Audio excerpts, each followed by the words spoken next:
Yeah, essentially, this YouTuber, vegan YouTuber, and I'd never heard of him until yesterday. He had an issue with my video going over whether or not it's a moral obligation for vegans to do vegan activism. And if you guys saw that video, I basically concluded I don't think it's a moral obligation, although I think it's a very virtuous thing to do. And I think vegans, I encourage vegans to do it. But yeah, like in the way that I think and Ruxer thinks and a lot of vegans think being vegan is an obligation, he also extends that to activism. So here we go. The vegans who so vehemently claim that vegans have to be a vegan activist remind me of the toxic intersectional vegan space on Twitter, which claims that vegans are racist for not incorporating human race issues into their animal rights activism. So what you're saying is people who think we ought to focus on abolishing the animal holocaust remind you of the people who falsely accuse vegan activists of racism, homophobia, and transphobia? I'm sorry, but what the hell is wrong with you? And I'm not saying that Lifting Vegan Logic is a terrible activist. I think everyone should subscribe to him if you haven't. But this video is just insulting to the animals, insulting to vegan activists, and he's comparing people who think those who sit on their ass and don't do 5 seconds of vegan activism in the face of exploitation, sexual abuse, and murder are doing the wrong thing to those who spread rumors about us being racist, which makes people perceive veganism as racist. Okay, guys. So when I said that the vegans who say that vegans should be morally obligated to do vegan activism remind me of toxic intersectional vegans who say that it's a moral obligation to do human rights activism in your vegan activism. All I meant to say was that they remind me of each other, and that both of those types of people are considering it morally obligatory for vegans who are already doing something good to do something further or to do another kind of activism. So I was just saying, making the comparison that both of these groups of people, commit that. I don't really know what's controversial about that comparison. They're just two groups of people that are talking to other people who are already doing something good, being vegan or doing vegan activism, and saying you should do more activism.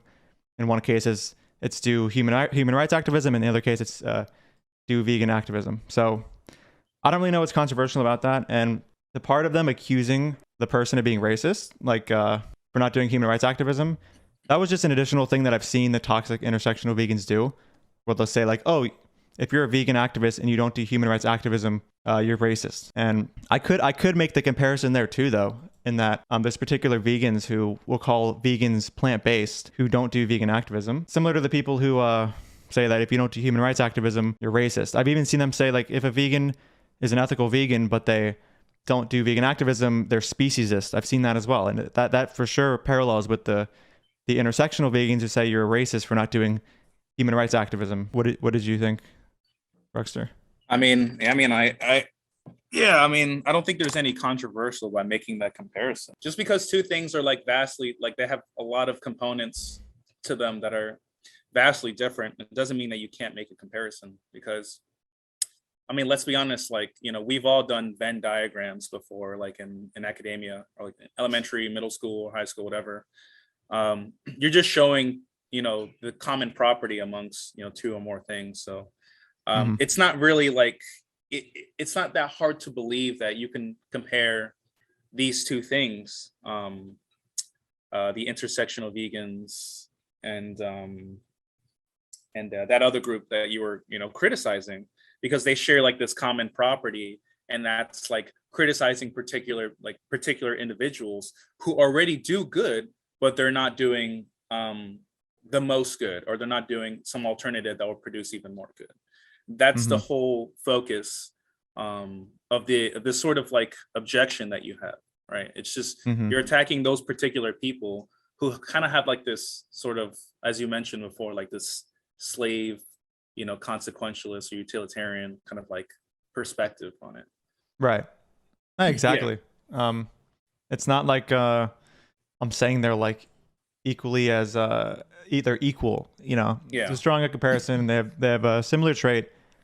And I was reminded of them from these vegans that say that it's an obligation to be a vegan activist, just because they both do a similar thing, and that they condemn somebody who is doing a good thing to do further. Somebody asked me if I think it's a moral obligation for vegans to do some kind of vegan activism. If I define vegan activism as participating in some form of formal protest, starting and sending petitions, uploading vegan activism social media content online, doing outreach in the streets, or debating people in social media comment sections, it becomes hard for me to believe that these kinds of actions are morally obligatory for vegans. Really? So you don't think it's morally obligatory to do things that takes like 5 seconds and zero effort that could literally save hundreds if not thousands of animals from being bred into existence just to be mutilated, sexually abused, and murdered? Is that really the position you want to have? I'll tell you how I went vegan. When I was 13, I was scrolling on Facebook and I saw the picture that I placed on the screen, and I scrolled up to where I could only see the caption, and it said, if it's not good enough for your eyes, why is it good enough for your stomach? I went vegan the next day and became an activist shortly after. Look, silence is complicity, and even though you're vegan, you clearly don't understand or just don't care about the horrendous implications of what you're saying. If I found a letter from one of my ancestors who lived during American slavery, for example, and he was laying out the same argument you were in this video, that it's a-okay to just sit on your ass in the face of injustice when babies are being ripped from the arms of their mothers at auctions and people are being whipped so hard their skin is ripping open, when people at the very least could have signed a petition or voted for an abolitionist political candidate, I would be horrified. Do you want people to look back and see that you were deploying this kind of rhetoric that literally could dissuade people from trying to end the most atrocious Holocaust that has ever existed? And the fact that living vegan logic is presumably a moral... Okay, he's about to go into moral subjectivism, but I'm gonna pause it there. My favorite part. Right. Yeah, Ruxter's excited for that part. So here's some notes I just wrote down for you guys, just in response to this part. So I just want to be clear with all you guys. Like, in this video, a lot of what he's going to be doing is explaining the utility of vegan activism. One example was how we just explained how vegan activism made him go vegan, which, of course, I agree with the fact that vegan activism is a good thing and it generates utility. That's why I literally do it every day. But where we disagree is thinking that because of the good that vegan activism can bring, it is therefore a moral obligation to do it. Now, again, I think vegan activism is a great thing, and I strongly encourage people to do it. But I don't think that it's an obligation to do activism in the same way that I think being a vegan is an obligation. Yes, people can do 5 seconds of activism at almost every moment, but this applies to literally any other cause. Outside of specific causes, people can also do things every 5 seconds that generate well-being as well, at almost every moment. And even if we accept the premise that vegan activism generates the most well-being, I'm not a slave consequentialist and think that somebody is being immoral because they're not currently doing 5 seconds of activism toward the cause which in theory generates the most well-being. In short, I mean, just if somebody is doing a good thing and they could be doing a thing that is more good, I'm not going to consider them to be engaging in immoral behavior. Somebody can be vegan, which I agree is a moral obligation, but dedicate most of their time to trans rights activism and not do vegan activism. And even if we accept the premise that vegan activism generates more well-being than trans activism, I'm not going to consider this person to be engaging in immoral behavior because they're not doing 5 seconds of vegan activism per day or whatever time scale that Ethan makes his argument based on. Also, you guys are going to see that later in the video, Ethan lays out a line, like where he draws the line in terms of what amount of activism you should do. And he says things like, just do what you can and don't risk your life and make sure you don't burn out. So these are like the 3 standards by which he says you should be doing activism. What I'm seeing is that anytime that you can do vegan activism and you know that doing such a thing wouldn't burn you out or risk your life and you don't do it, you're acting immorally for not doing it. I think this is just absurd. I mean, just imagine a vegan is literally taking a shit and they're engaging in immoral, I'm going to ask you, are they engaging in immoral behavior for not signing some kind of petition while they're taking a shit or posting on social media about animal rights when they can, and they know that doing such a thing wouldn't result in burnout? Again, we're functioning right now based off of his criteria of when it's an obligation, which is that you can do it, that doing it won't result in your life being at risk, and it won't also lead to burnout. So that's my general thoughts there and why I just don't agree. I mean, just imagine how much good other people do. Right, let's imagine like other vegans, right, who do other forms of advocacy, right? Like, like you were saying, trans rights, or maybe they're doing like they care about like the environment, right? They're doing like some sort of environmental advocacy, or let's say they dedicate their time to like trying to free oppressed people from like foreign nations or something like that, because they could be doing like something else that generates more well-being in the sense of like animal suffering, because there is that alternative. So long as that alternative is present, right, and it meets the criteria that was laid out, then that action is bad, or like they're like, I mean, later on he even says like they're immoral people, right, which is like, saying the action is bad is one thing, but calling someone immoral on top of that, like that is just really disturbing. Like, if I'm being completely honest with you.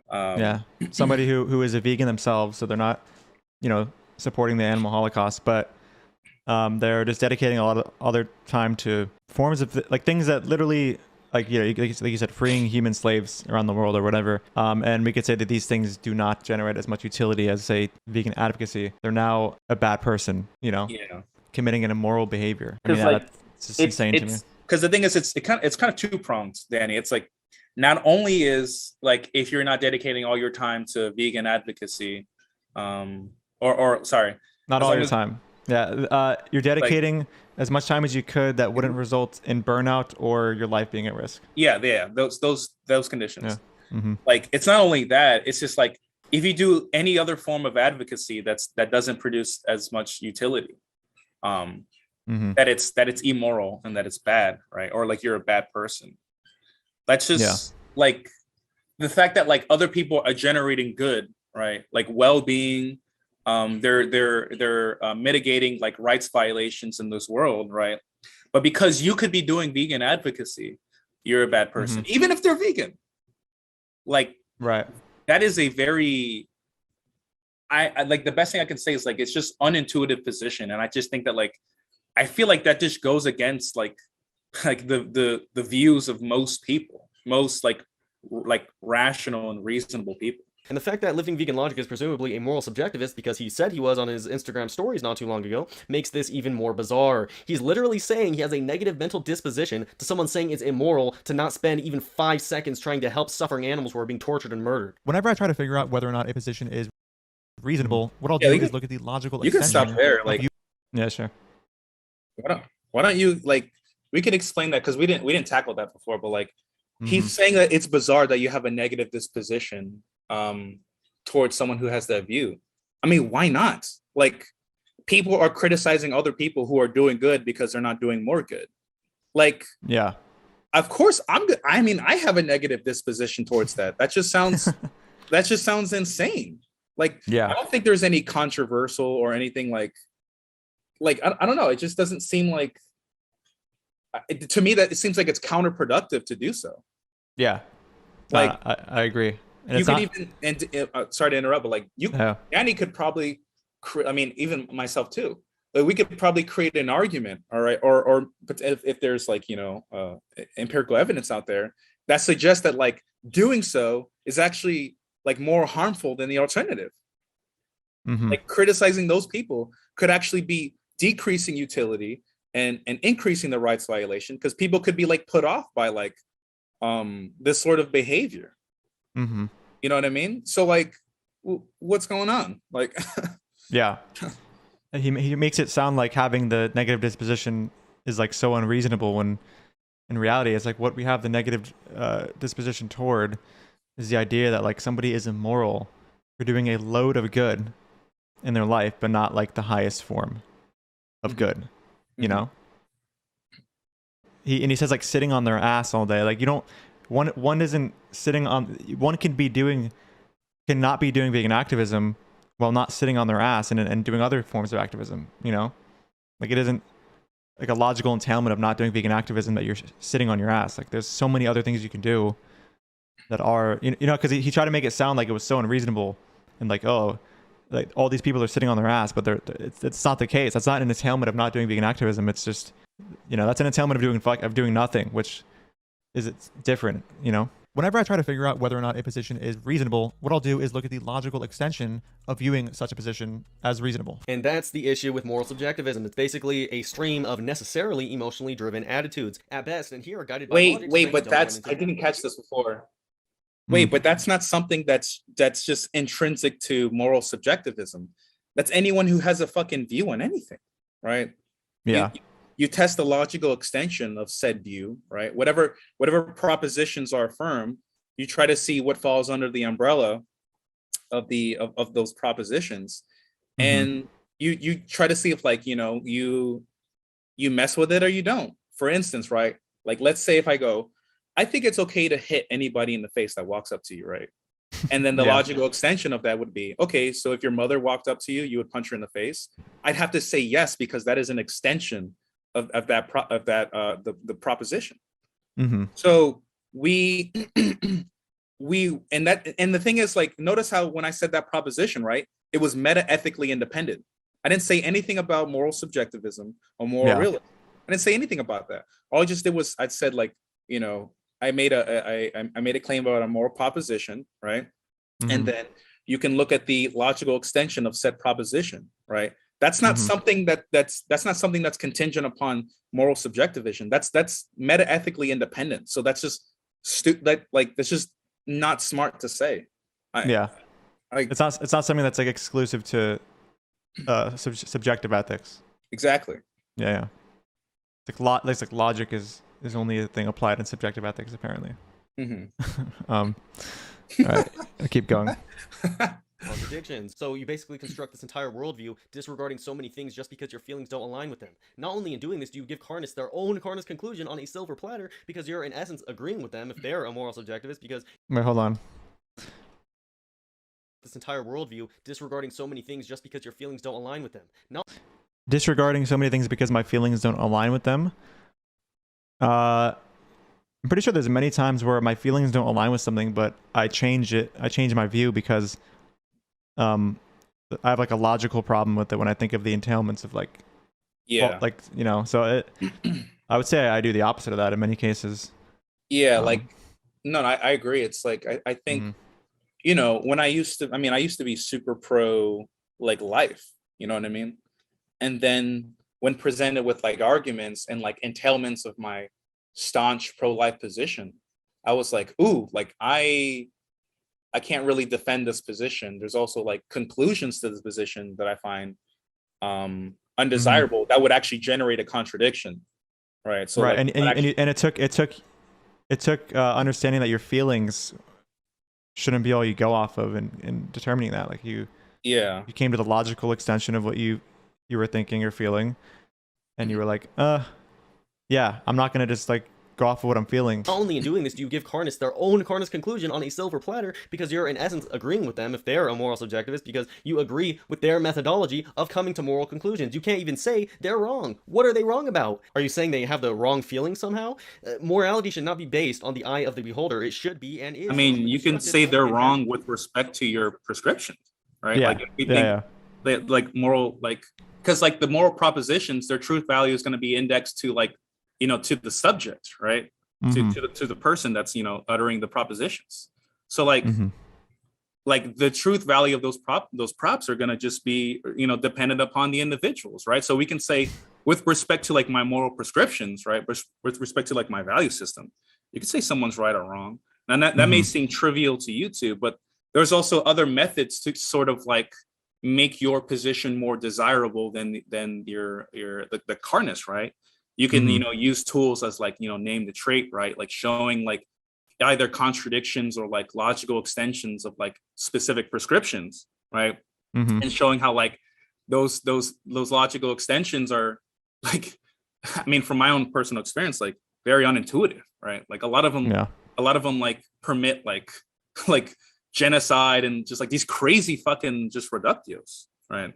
Yeah.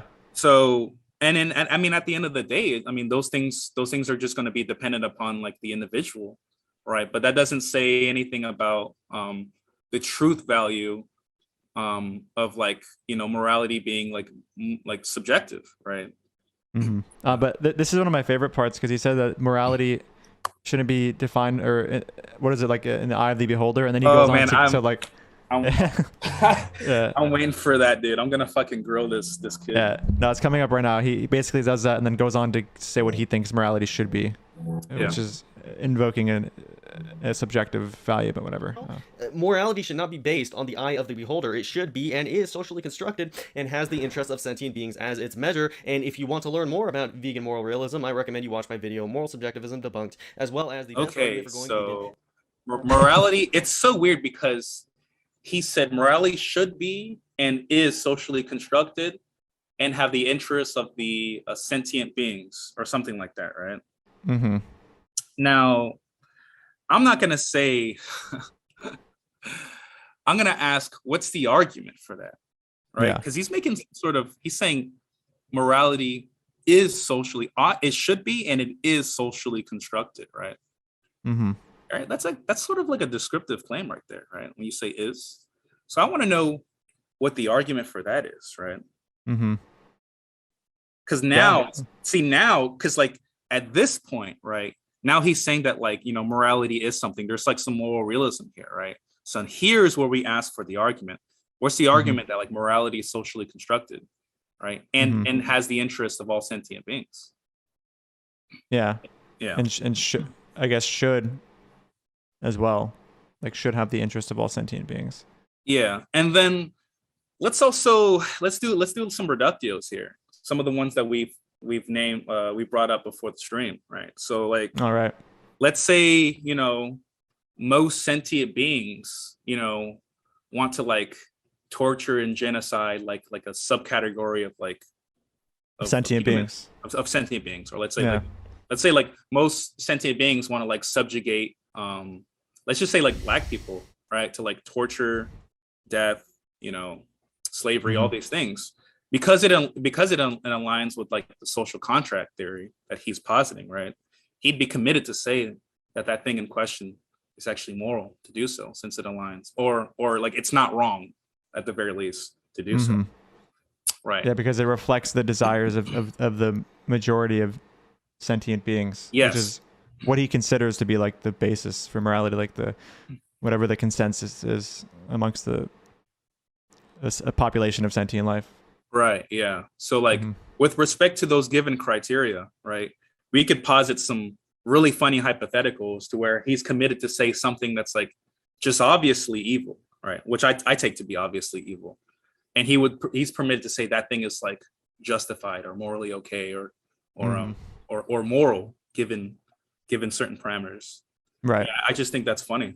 Like it's a kind of a terrifying reductio, to be honest. Absolutely. As well as check out my chat with Perspective Philosophy and his channel in general. Morality is predicated on the most common definition of the word good, so it's what is desirable. We use the most common definition because morality is predicated on the morality is predicated on the most useful definition of good. Is that what he said, or the most used? Most useful, I believe. We can go back. Oh no, maybe been used. Good. So it's philosophy and his channel in general. Morality is predicated on the most common definition of the word good, so it's what is desirable. We use the most common. Most common. Yeah. Oh, yeah. that's even God. Like. Yeah. I mean, let's just say the good is most commonly used to refer things as like. I mean, I don't know what I can say in this stream, but like. We could say the hypothetical I gave with the 90% white people. 10%. Yeah, I mean, I mean, like we'll just go with that. Like if if like 90% of the population, let's say, is like white, and they most commonly use the good to refer to as like slavery, murder. I mean, just inject any like atrocity there, right? Then the good would be defined as like subjugating like any people to like that sort of that sort of criteria. And you could say because it's 90% of the people that believe in it, it's the most common conception of what good means, and therefore we would say, oh, if 90% of people's conception of good was something like enslaving the other 10% of Black people, that would be good. It's just fucking crazy. Yeah, and additionally, it's like he's also like prior he made like a prescriptive statement saying like morality should be or he's saying he's saying morality is predicated, right? Like he's saying that like that's like some sort of like analytic entailment of what the good is. Like he's making like some sort of like weird like, hey, this is the definition of what good is, right? Which when like one like I'm not like a linguistic prescriptive. I don't think like there is like an objective way to use certain words, right? Just because something's defined a certain way doesn't mean like we ought to use it in that sort of way. There could be like different arguments for that. But to say that like the definition of good is predicated on like the most common usage of it, right? I don't think it says anything about like. I don't think that has any. Let me try to gather my thoughts for a second.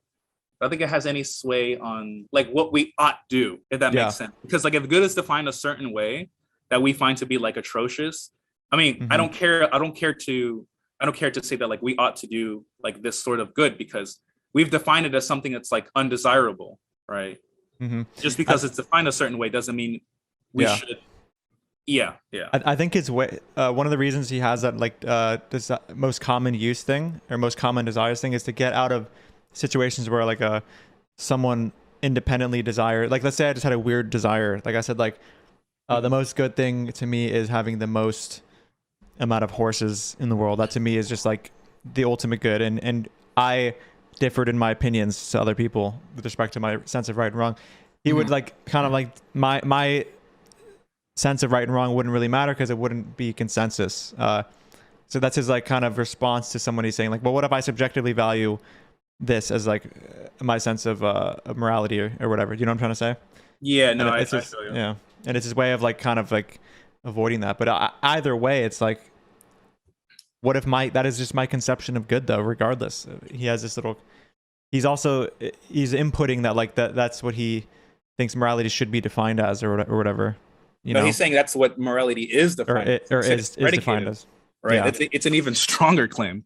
Yeah. And I don't know how the fuck you'd even begin to verify that. Yeah. If being a vegan isn't enough and one ought to be a vegan activist, does this also apply to other kinds of justice movements? If somebody, for example, doesn't participate in racism or sex trafficking, is it also their moral obligation to participate in activism against racism and sex trafficking? Look, it's all about doing what you can. If you see a post that gives tips for people that could stop them from getting bonked on the head and thrown in the back of a trunk, absolutely. It would be desirable for you to share that with your followers, and it'd take 5 seconds to share it to your story. Would it be morally obligatory to try to track down the sex trafficker and beat their ass and bring them to jail? No, because at that point you're risking your life. The police are better equipped to deal with that, and you could do a lot better for sentient beings if you're not dead, and you have a high likelihood of getting killed if you're engaging in vigilantism like that, although there may be some exceptions. You may think, oh, well, given this worldview, so many people are so immoral. Okay, before we get there, so this is what I was talking about, where the line for him is like, if you can do the activism and it won't result in you risking your life, you should do it, and if you don't, you're acting in an immoral sense, and you're also an immoral person. So this is what I mean when I say like that's what his line is. And also, sorry, we'll see later in the video, but the other part of the line or the standard is that you know that committing the activism won't result in burnout. So as long as those criteria are present, it is a moral obligation for you to commit vegan activism. If you don't, you're an immoral person in committing an immoral act. And he accepted this reasoning in the case of human trafficking activism, which is arguably a movement that generates less well-being than veganism. So anytime that you can do activism for a movement and doing so won't result in burnout and won't be risking your life, doing so is an obligation. That to me is just insane. I mean, literally every 5 seconds I could be doing some kind of activism for a cause that won't result in my life being at risk and that won't result in burnout because I'm in a state where I can in these cases.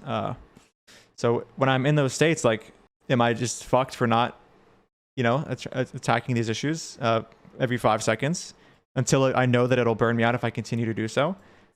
And I even left like a troll kind of comment on the video. I said like, I appreciate the respectful response.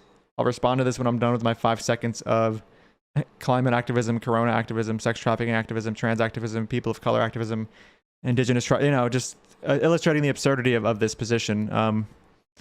So yeah, I don't know. That's just insane to me. Engaging in vigilantism like that, although there may be some exceptions. You may think, oh, well, given this worldview, so many people are so immoral for not doing these things. Yeah, they are. And I am too in many ways. I could do more, but being a moral subjectivist and catering your morality around your or other people's laziness and unwillingness to help isn't a good thing. If anything, it's better to be challenged by morality and always trying to get closer and closer to being a fully good person to become the greatest version of yourself. Otherwise, you're basically telling yourself good things about your bad habits, and same to other people. Wouldn't I have to hold... Yeah, so...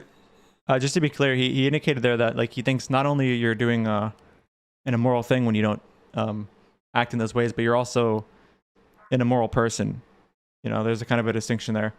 So yeah, like at first I wasn't too sure if he was saying that if you do the immoral thing, which is not do activism in those moments where you can, that you're just doing an immoral thing. But he also says that it also means you're being an immoral person, which is like.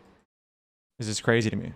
Yeah, it's like a step further. It's like, Yeah, not only is this, well, do I deem this as immoral, which I think is already crazy in and of itself. It's like you're also like an immoral person, right? Like you're doing good, but like there's more good you could be doing. It's just like what the fuck?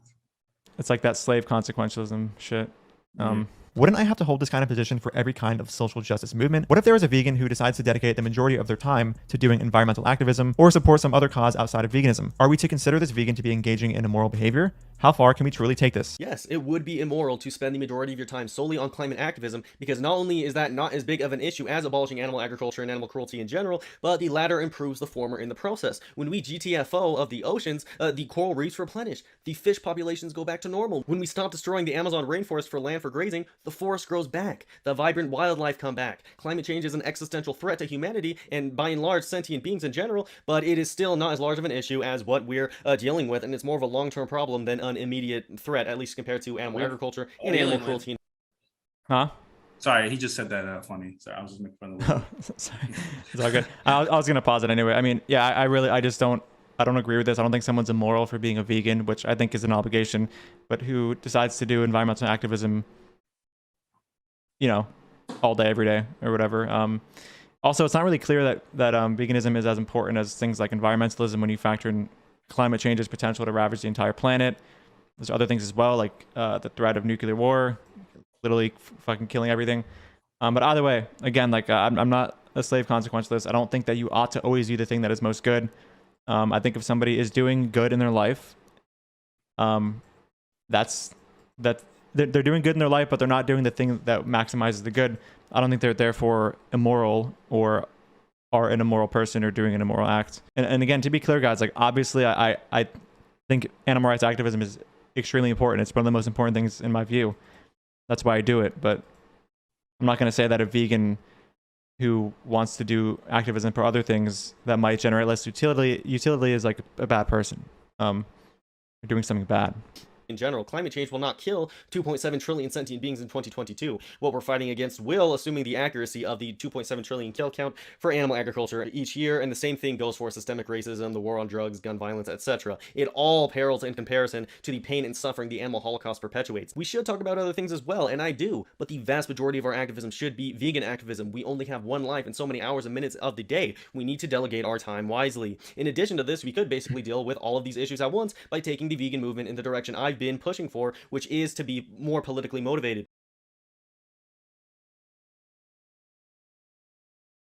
But on the moral landscape, there are multiple ways in which a person can generate utility in the world, and I truly just cannot bring myself into calling a vegan immoral who decides to participate in ways to make the world a better place outside of veganism. Do you think that someone spending the majority of their time on issues that are basically nothing compared to vegan issues that could also be solved by them doing vegan activism is a good thing on the moral landscape? The vegans who so... Okay.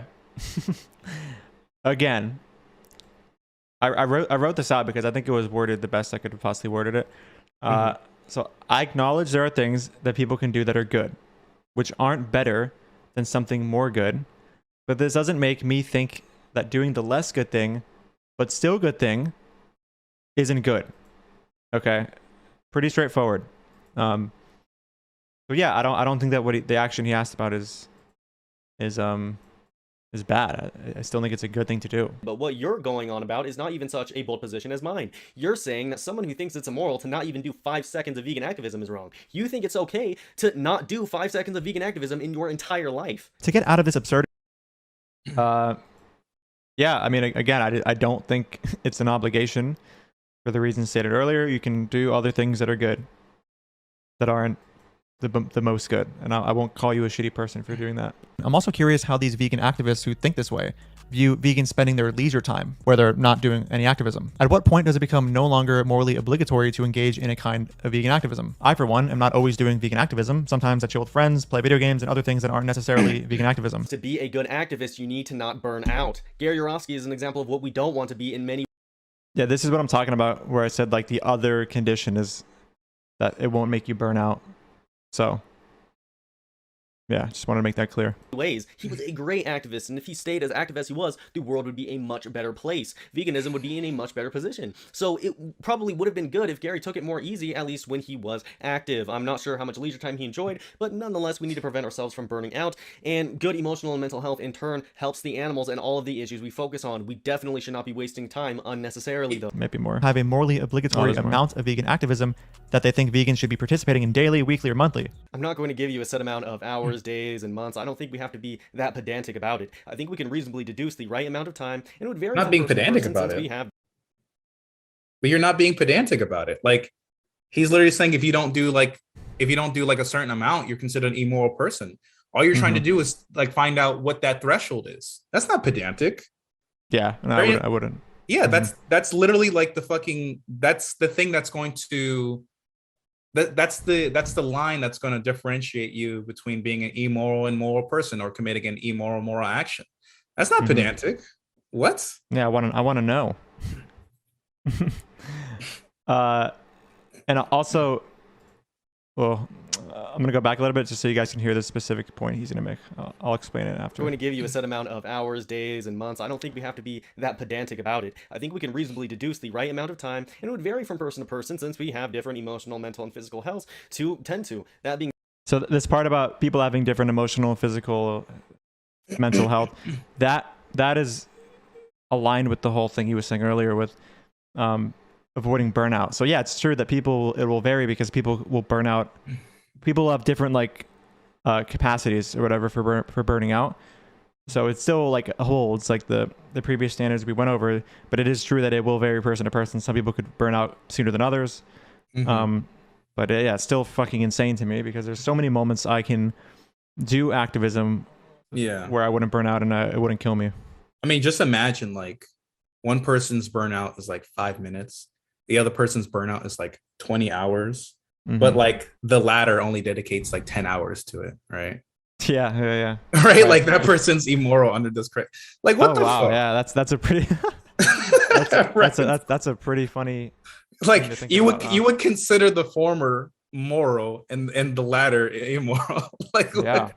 Holy shit. It's like you tell the person that burns out after 5 minutes like you're good, dude. And then the person that does like 19 hours and 59 seconds or 59 minutes and 59 seconds of activism that doesn't do that last like second immoral. They're immoral. Crazy, dude. That's an insane perspective. I just thought of that. Like